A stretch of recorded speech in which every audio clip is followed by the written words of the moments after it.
चमकौली नाम के एक छोटे से गांव में एक गरीब किसान चंदू रहता था। उसके 2 बच्चे थे, पिंकी और पप्पू। दोनों बहुत ज्यादा समझदार नहीं थे। चंदू उन दोनों से बहुत प्यार करता था। पिंकी और पप्पू की सौतेली माँ थी मीना, जो पिंकी और पप्पू को बिल्कुल पसंद नहीं करती थी। वो हमेशा उन दोनों को किसी न किसी कारण सिर्फ परेशान ही किया करती थी। एक दिन सौतेली माँ मीना लड्डू बना रही थी।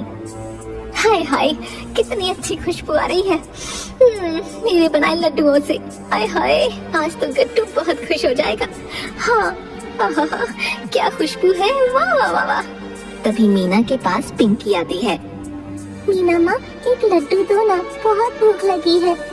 ए लड़की, चल यहाँ से। ये लड्डू मैंने तेरे लिए नहीं बनाए, समझी, बल्कि अपने गट्टू के लिए बनाए हैं। अभी आता ही होगा, चल जा यहाँ से।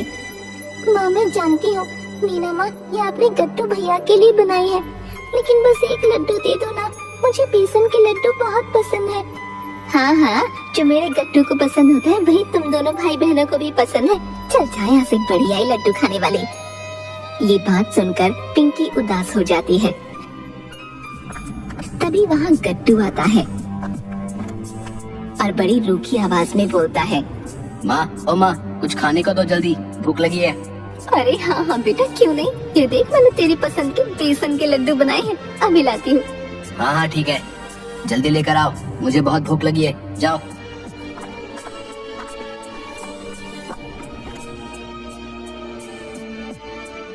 तभी मीना उसके लिए लड्डू लेकर आती है। गट्टू लड्डू को खाने ही लगता है। कैसे लगे तुझे बेटा लड्डू, ठीक तो बने हैं ना? हाँ हाँ ठीक बने, जाओ और लड्डू लेकर आओ, बहुत भूख लगी है। हाँ हाँ बेटा, अभी लाती हूँ, तेरे लिए ही तो बनाए हैं। देखते ही देखते गट्टू बहुत सारे लड्डू खा लेता है। पिंकी वहाँ खड़ी उसे उदासी भरी नजरों से देख रही थी। थोड़ी देर बाद गट्टू के ज्यादा लड्डू खाने की वजह से हाय, बहुत तेज पेट में दर्द हो रहा है। हाय हाय, मर गया मैं तो। अरे अरे, क्या हुआ मेरे लाल को? हाय हाय, मेरे बच्चे, पेट में दर्द कैसे हो गया भला? कि जरूर उस मनहूस पिंकी की वजह से हुआ होगा। जब लड्डू खा रहा था ना, कैसे घूर घूर के देख रही थी तुझे। मीना और जोर जोर से चिल्लाने लगती है, पिंकी, ओ पिंकी, इधर आ, कहाँ है तू, इधर आ। तभी पिंकी आती है। क्या हुआ मीना माँ? क्या हुआ कि बच्ची, लगा दी ना मेरे बच्चे को नजर, देख मेरे लाल के पेट में दर्द हो रहा है। तभी वहाँ पप्पू आ जाता है। क्या हुआ मीना माँ, क्यों डांट रही हो पिंकी को, क्या किया इसने? आय हाय, देख कैसे आ गया बहन का चमचा, जब देखो इसकी तरफदारी करने आ जाता है। क्यों रे पप्पू, बाबा को खाना देकर बड़ी जल्दी आ गया तू? खेत में भेजा था ना तुझे, उन्हें खाना देकर भी आया, खुद ही गटक गया। नहीं माँ, मैं बाबा को खाना देकर आया हूँ। रास्ते में रामू काका मिल गए थे तो उनके साथ उनकी बैलगाड़ी में बैठ गया था, इसलिए जल्दी आ गया। हाँ हाँ ठीक है, खूब जानती हूँ तेरे बहाने। तुम दोनों भाई बहन एक जैसे हो, न जाने वो कौन सा दिन होगा जब तुम दोनों से जान छूटेगी मेरी। चल गट्टू, तुझे वैद्य के पास लेकर चलो, न जाने इन दोनों भाई बहनों की वजह से क्या क्या दिन देखना पड़ेगा। इसके बाद मीना गट्टू के साथ वहाँ से चली जाती है। भैया, मीना माँ कितनी बुरी है ना, हम दोनों को कितना कुछ कहती है। वो हमें बिल्कुल प्यार नहीं करती, सारा प्यार गट्टू भैया से करती है। अगर हमारी माँ जिंदा होती तो वो भी हमें ऐसे ही प्यार करती। मैं इनकी शिकायत पापा से करूँगी। नहीं नहीं पिंकी, ऐसा नहीं बोलते, अब मीना माँ ही हमारी माँ है। उन्हें थोड़ा गुस्सा ज्यादा आता है ना, बस इसलिए ऐसा बोलती है। तुम बाबा से कुछ मत कहना, वरना वो दुखी हो जाएंगे। ठीक है भैया, आप कहते हैं तो नहीं कहूँगी। अगले दिन चंदू अपने घर आता है। उसके सिर पर चोट लगी होती है। मर गया। आहे। तभी पिंकी अपने कमरे में से आती है। क्या हुआ पापा, ये सर पर चोट कैसे लग गई? मीना माँ जल्दी बाहर आओ, माँ, ओ माँ। तभी मीना वहाँ आती है। अरे क्या हुआ, क्यों चिल्ला रही है, कौन सी आफत आ गई? तभी चंदू को देखती है। हाय हाय, चोट कैसे लग गई जी? हाय हाय, सत्यानाश हो उसका जिसकी वजह से ये हुआ। अरे रे, कितना खून निकल रहा है, आखिर कैसे हुआ ये? खेत से लौटकर घर ही आ रहा था। गांव के नुक्कड़ पर कुछ बच्चे गिल्ली डंडा खेल रहे थे। और अचानक से गिल्ली आकर मेरे सर में लग गई। इससे पहले मैं उन्हें देख पाता, वो वहाँ से भाग गए। हाय हाय, सत्यानाश हो नावारा और बिगड़ैल बच्चों का। हाय, कितनी चोट लग गई आपको। तभी वहाँ गट्टू आता है। अरे बाबा, क्या आप ही देख कर नहीं चल सकते? लग गई ना गिल्ली सिर पर। अच्छा अच्छा, तो आप समझा नालायक, तूने ही गिल्ली मारी है मुझे। अरे बाबा, मैंने तो गिल्ली आराम से ही उछाली थी, आप पता नहीं कहाँ से बीच में आ गए। अब इसमें मेरी गलती थोड़ी ना हुई। देखो देखो, इस नालायक को देखो मीना। अरे अरे, अब ठीक है, बच्चे हैं, हो गई गलती। आप तो मेरे लाल के पीछे ही पड़ गए। हाँ। तभी पिंकी अंदर से दवा लेकर आती है। आइए बाबा, मैं आपको ये दवा लगा देती हूँ, फिर आपका घाव जल्दी से ठीक हो जाएगा। हाँ मेरी बच्ची, जल्दी लगा दे। थोड़ी देर बाद, ओ माँ, मेरा आज पकौड़े खाने का मन है, जरा बना देना, और जरा जल्दी बनाना, भूख लगी है। हाँ हाँ, क्यों नहीं मेरे बच्चे, अभी बना कर लाती हूँ। मेरे लाल की कुछ खाने की इच्छा हो और मैं ना बनाऊं, ऐसा थोड़ी हो सकता है। तो रुक, मैं अभी बना कर लाती हूँ। मीना पकौड़े बनाने लगती है। वो पकौड़े बना ही रही होती है कि तभी उसकी पड़ोसन चंपा आती है। अरे कहाँ हो मीना भाभी? उसके हाथ में एक खाली कटोरी होती है। चंपा मीना को पुकार रही थी। वो मीना के पास जाती है। अरे आओ चंपा भाभी, कैसे आना हुआ? अरे मीना भाभी, क्या बताऊं, आज घर में चीनी खत्म हो गई और बिट्टू के पिताजी अभी आते ही होंगे। चाय बनानी है तो सोचा तुमसे ही आकर ले लूं। तुम तो पकौड़े बना रही हो ना? हाय, कितनी अच्छी खुशबू आ रही है। वाह वाह वाह, अब तो चीनी के साथ पकौड़े भी लेकर जाऊंगी। हाँ हाँ, क्यों नहीं भाभी, लेकिन ये तो मैं बच्चों के लिए बना रही हूँ। हाँ अच्छा अच्छा, तो कोई नहीं, तुम मुझे बस चीनी ही दे दो ना। ये सब बातें पिंकी और पप्पू सुन रहे थे। तभी चंपा, अरे आओ बच्चों, वहाँ क्यों खड़े हो, इधर आओ ना, देखो तुम्हारी मीना माँ ने तुम्हारे लिए पकौड़े बनाए हैं। आओ खाओ खाओ, आकर खाओ। क्यों मीना भाभी, सही कहा ना? अरे हाँ, सही तो बोल रही हो, इनके लिए तो बनाए पकौड़े। आओ पिंकी और पप्पू, आकर खाओ ना। तभी पिंकी और पप्पू आते हैं, एक दूसरे को बड़ी हैरानी से देखते हैं। अरे बेटा, क्या देख रहे हो, खाओ ना। तभी पिंकी और पप्पू पकौड़े खाने लगते हैं और देखते ही देखते पकौड़े आधे हो जाते हैं। अरे अरे, बस करो नालायकों, क्या सारे पकौड़े खा जाओगे? मेरे गट्टू के लिए तो छोड़ दो। हाय हाय, ये दोनों तो लगता है कुछ भी नहीं छोड़ेंगे। अच्छा मीना भाभी, बिट्टू के पापा मेरी राह देख रहे होंगे, मुझे चीनी दे दो ना। हाँ हाँ, क्यों नहीं भाभी, अभी देती हूँ। इसके बाद मीना उसे चीनी देती है। अच्छा ठीक है, अब मैं चलती हूँ। पिंकी और पप्पू अपनी भूख के कारण सारे पकौड़े खा जाते हैं। क्यों रे, तुम दोनों ने सारे पकौड़े खा लिए? उस चंपा के सामने तो मैंने तुम्हें कुछ नहीं कहा। वो तो यही सोच रही होगी ना कि जाने तुम दोनों कब के भूखे हो। बहुत चालाक बनते हो ना तुम दोनों।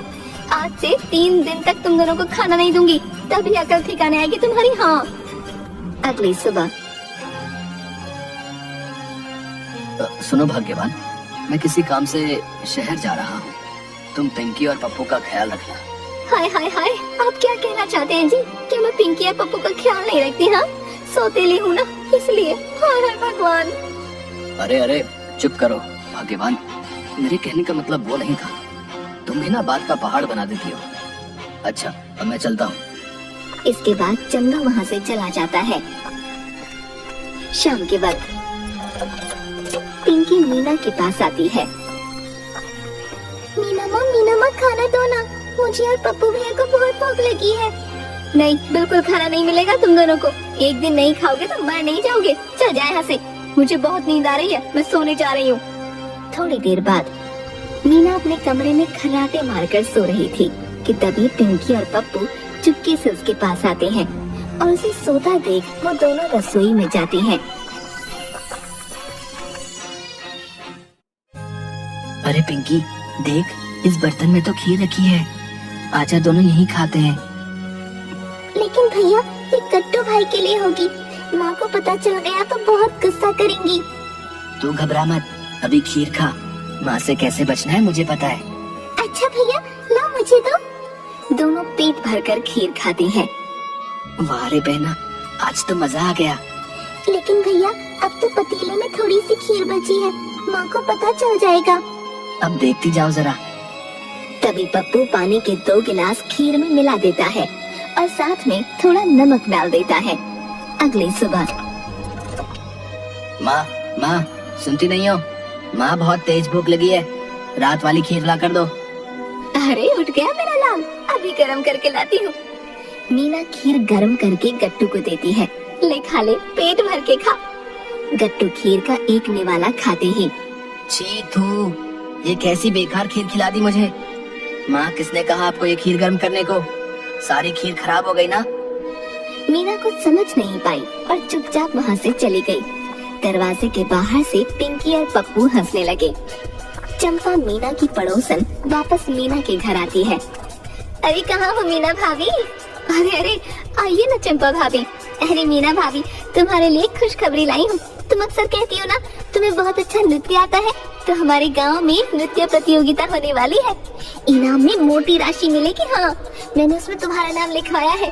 गांव की सभी औरतें उसमें हिस्सा ले रही हैं। हाँ। अरे अरे हे भगवान, ये क्या कर दिया इस पागल औरत ने? मुझे कहाँ नृत्य आता है? मैंने तो इसे ऐसे ही बोल दिया था। अब क्या करूंगी मैं? अगर मना करूंगी तो पूरे गांव में मुझ पर हंसेंगे, सब झूठा कहेंगे मुझे। हाय हाय हाय, अब मैं क्या करूं? हाँ, क्यों नहीं भाभी, मुझे तो नृत्य में महारत हासिल है। कोई भी मेरे सामने टिक नहीं पाएगी। हाँ, तुम देखो मैं ही जीतूंगी। हाँ, क्यों नहीं मीना भाभी। अच्छा मैं चलती हूँ। जिसके बाद चंपा वहाँ से चली जाती है। हे भगवान, कहाँ फंसा दिया मुझे। लेकिन अब मैंने इस चंपा को बोल दिया, अब तो करना ही पड़ेगा। चलो थोड़ा सा नृत्य का रियाज कर लेती हूँ। हाँ, आखिर मैं किसी से कम थोड़ी हूँ। और मीना और जरूर नृत्य करने लगती है। देखते ही देखते अचानक उसका पैर मुड़ जाता है और वो जमीन पर गिर जाती है। ओए ओए, मर गई। ओए मैं मर गई रे, मेरा पैर। ओए मेरा पैर। उसकी आवाज सुनकर गट्टू, पिंकी और पप्पू तीनों बाहर आते हैं। अरे मीना माँ, क्या हुआ आपको? और उसे जमीन से उठाते हैं। अरे अरे अरे, देख नहीं रहे, पैर मुड़ गया।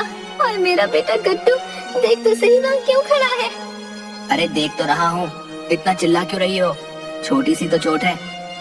अच्छा मैं चलता हूँ, मुझे अपने दोस्तों के साथ खेलने जाना है। आइए माँ, आप यहाँ बैठिए। उसे चारपाई पर बिठाते हैं और दोनों उसके पैर में दवा लगाते हैं। अब कैसा लग रहा है मीना माँ? क्या अब भी आपको दर्द हो रहा है? हाँ बताओ ना माँ, क्या अब दर्द हो रहा है? मैं अभी वैद्य जी को बुला लाता हूँ। ये देख मीना का दिल पसीजने लगता है। अरे मैंने इन दोनों के साथ कितना गलत किया। इन्हें कभी अपना बच्चा नहीं माना, और आज जब मुझ पर मुसीबत आई तो मेरा खुद का बच्चा मुझे इस हालत में छोड़कर चला गया। हे भगवान, मुझे माफ कर देना। मेरे बच्चों, मुझे माफ कर दो। मैंने तुम्हारे साथ हमेशा सौतेली माँ जैसा ही बर्ताव किया, कभी तुम्हें माँ का प्यार नहीं दिया। लेकिन तुम सच में हीरा हो मेरे बच्चों। मैं जानती हूँ मैं तुम्हारी माफी के काबिल नहीं, फिर भी हो सके तो मुझे माफ कर देना। नहीं नहीं माँ, आप माफी मत मांगिए। हमने आपको अपनी माँ पूरे दिल से माना है। हम ये जरूर जानते थे एक दिन आप जरूर हमें अपना लोगी। हमने कभी आपको सौतेली माँ नहीं माना। अब आप ही हमारी माँ है। हाँ माँ, भैया बिल्कुल सही कह रहे हैं, आप ही हमारी माँ है अब। अरे मेरे बच्चों में धन्य हो गई तुम जैसे बच्चे पाकर। और दोनों को मीना अपने गले से लगा लेती है।